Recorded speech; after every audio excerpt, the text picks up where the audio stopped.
Buongiorno baldi giovani e bentornati sul mio canale. Oggi parliamo di pedaliere. Con pedaliera normalmente si intende quella collezione di dispositivi elettronici, pedali per l'appunto, in cui il nostro suono che proviene dalla chitarra viene processato, alterato, distorto, comunque elaborato, poi esce e va direttamente all'amplificatore o al banco mixer.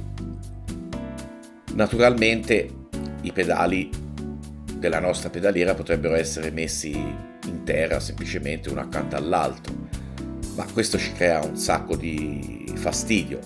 Prima di tutto perché come si superano i due pedali diventa un guazzabuglio di cavi, cavetti che si attorcigliano tra loro. Poi i pedali messi in terra, quando li azioniamo appunto col piede, tendono a spostarsi, a muoversi. Inoltre, se vogliamo spostare la nostra pedaliera, per esempio semplicemente per andare in sala prove, cosa facciamo? Smontiamo e rimontiamo tutti i singoli pedali ogni volta o ammucchiamo tutto insieme in un sacco a rischio di rompere qualche jack, qualche cavo, avere disconnessioni, problemi. È chiaro quindi che avere una struttura a cui fissare tutti i nostri pedali, far passare ordinatamente tutti i cavi, ci dà dei vantaggi enormi, oltre che semplicemente quando dobbiamo andare da un'altra parte a suonare, la prendiamo, la spostiamo dove dobbiamo suonare, poi ci attacchiamo ingresso, uscita, alimentazione e siamo a posto. Ora, sul mercato ci sono una miriade di opzioni, da quelle un po' più economiche ma comunque valevoli, a quelle professionali, costose, addirittura fatte su misura. Certo, costicchiano, anche quelle più amatoriali, semplici, non tanto grandi, diciamo che si parte dai 60-65 euro. Ma alla fine si tratta di una struttura, possiamo fare qualcosa da noi? In questo video vi faccio vedere qualche realizzazione mia che può dare spunto a qualcuno. Andiamo a vedere.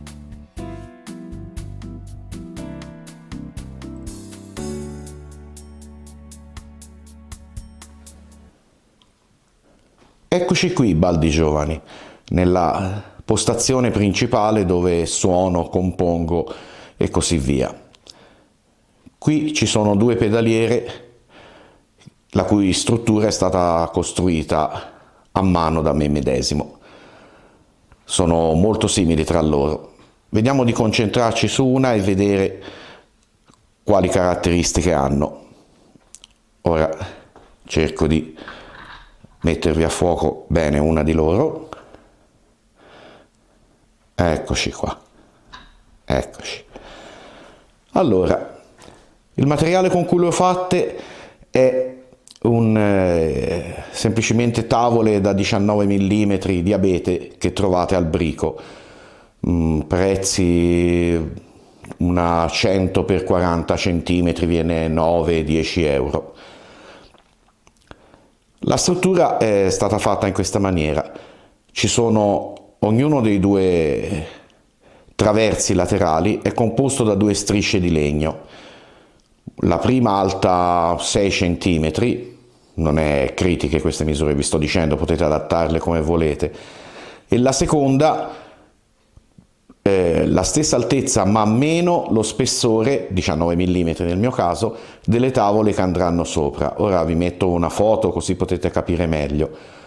Queste due tavole vengono fissate tra loro, nel mio caso con viti, in modo da creare una sorta di scalino, così quando metteremo le traverse sopra, queste faranno un'unica superficie piana dappertutto. Le traverse sono tre strisce da 9 cm di altezza per larghezza, quella che volete voi. Ora dopo vediamo un attimo due misure. Si fissano le tre traverse sopra e la struttura comincia già a essere pronta, sostanzialmente. Ora nel mio caso ho aggiunto un'altra tavola e ve la indico, questa qui, per dare un po' più di resistenza a tutta la struttura, perché per paranoia sostanzialmente.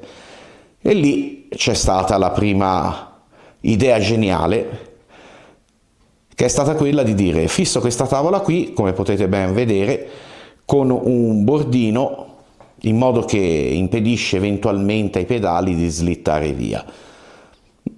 Sembrava un'idea simpatica. Non fatela, ripeto, non fatela, perché poi vi trovate sicuramente nella fila superiore con degli effetti. In questo caso vedete il Jumpman, ma soprattutto lo Zoom 70 e il Zoom 60 della TC Electronics, tutto sulla destra, che hanno l'ingresso da sopra del pedale, per cui quel bordino che vi sembrava tanto simpatico va proprio a sbattere coi jack e dà veramente fastidio, quindi non fatelo. Ma la struttura comunque della pedaliera è sostanzialmente pronta. Con le strisce disposte in quella maniera lì abbiamo lo spazio tra una striscia e l'altra per far passare da sotto, dove andranno tutti gli alimentatori, ora lo vediamo, i vari cavi di alimentazione che andranno ai pedali. L'aggiunta in più che c'è per tenere la pedaliera un peletto cabrata, vi faccio vedere una foto, si capisce meglio, sono due, sempre del solito materiale, due trapezzi rettangoli, con la parte rettangolare appunto con l'angolo retto che andrà al suolo, e l'altra con un angolo come vi piace a voi per tenere il dietro della pedaliera un po' alzato e essere più comoda da maneggiare, fissati a battuta con delle viti che scaricano tutto il peso. Ultima aggiunta sono una serie di feltrini che si possono vedere anche dalle foto che vi ho mostrato. Io l'ho presi alla Lidl con 4 lire, sono molto spessi, da mettere sotto i trapezzi di cui abbiamo parlato un attimo fa e la parte più vicina a noi della pedaliera, dove i 4 punti dove tocca il suolo, così da non rovinare nulla. E la pedaliera è sostanzialmente finita. Chiaramente in questo caso, siccome io mi diverto anche a fare il legno, le tavole sono state tutte scartavetrate, poi date 2 mani di impregnata d'acqua, scartavetrando con grana 180 tra una mano e l'altra per levare il pelo che si alza quando si usano coloranti o impregnanti ad acqua, e poi usate le viti, tutto fissato a viti, e poi dopo si mette le strisce di velcro adesivo sopra, velcro anche sui pedali, maschio e femmina, e siamo a posto.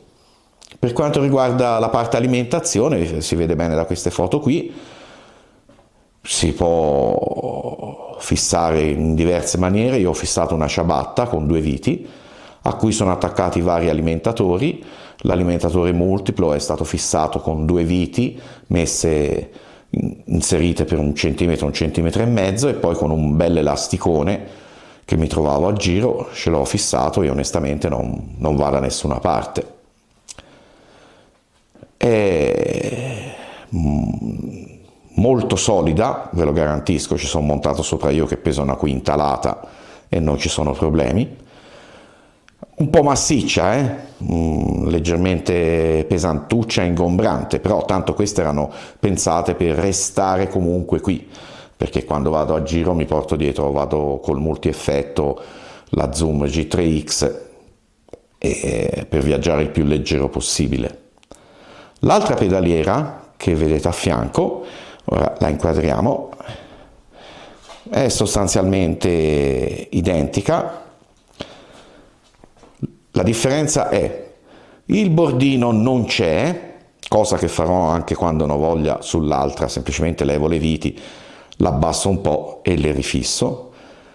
E poi questa qui viene fuori c'avevo un'unica tavola di legno per il sopra, ho detto teniamola intera e facciamo un buco centrale, una soluzione un po' diversa per far passare cavi, cavetti di alimentazione, e funziona bene allo stesso modo. Qui si vede bene in alto a sinistra le viti che fissano la tavola superiore allo scalino fatto dai due montanti laterali, e questo è quanto. Robustissime, ampie come dimensioni, siamo su un 35, 32 questa, mi sembra 34 quell'altra, questa è una sessantina e quell'altra è qualcosa meno, ma le dimensioni le fate, sono tutte cose che regolate come volete voi. Certamente queste portarle a giro sono un po' ingombranti e soprattutto pesanti, se le fate un po' più piccine valutate anche eventualmente di usare un 15 mm come legno o del multistrato, riuscite a essere un po' più leggeri. Se si vuole una soluzione più leggera, con molto meno lavoro e molto meno costo, più piccola anche, quindi portabile anche a giro, ce l'abbiamo. Venite con me, scendiamo giù e vediamo.